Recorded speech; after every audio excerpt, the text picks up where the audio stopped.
Afan Oromo, hunde Oromumma.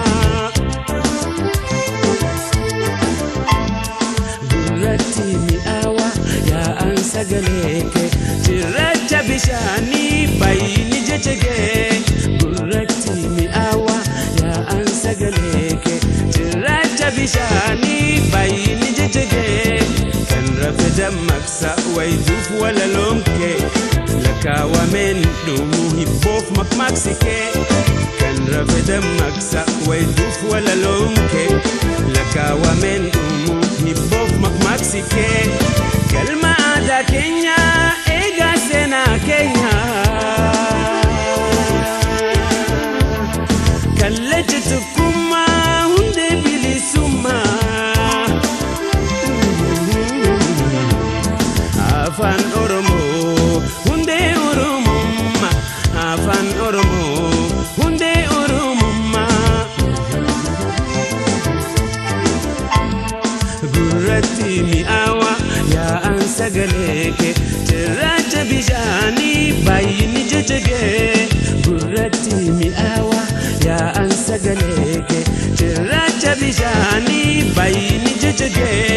Nunu marti itti haayaannu.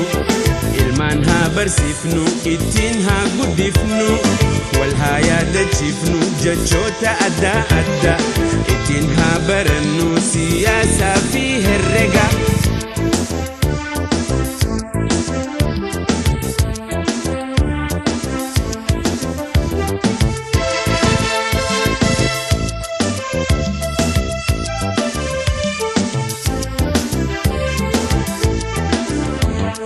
Galma ada Kenya ega sena Kenya kalleje tokkumma hunde bilisumma Afan Oromo hunde Oromumma Afan Oromo hunde Oromumma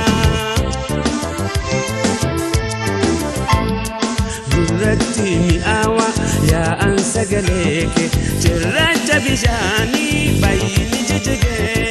Gurratti mi'aawa yaa'an sagaleeke cirracha bishaanii bayni jechege.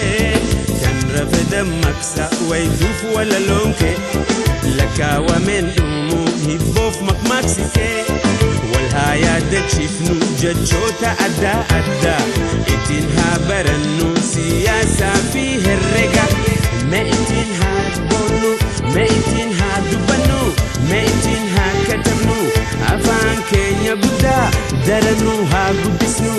Afaan keenya guddaa daranuu haa guddisnu.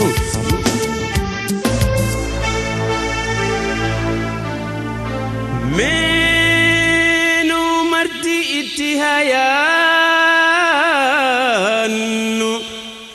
Ilmaan haa barsifnu ittiin haa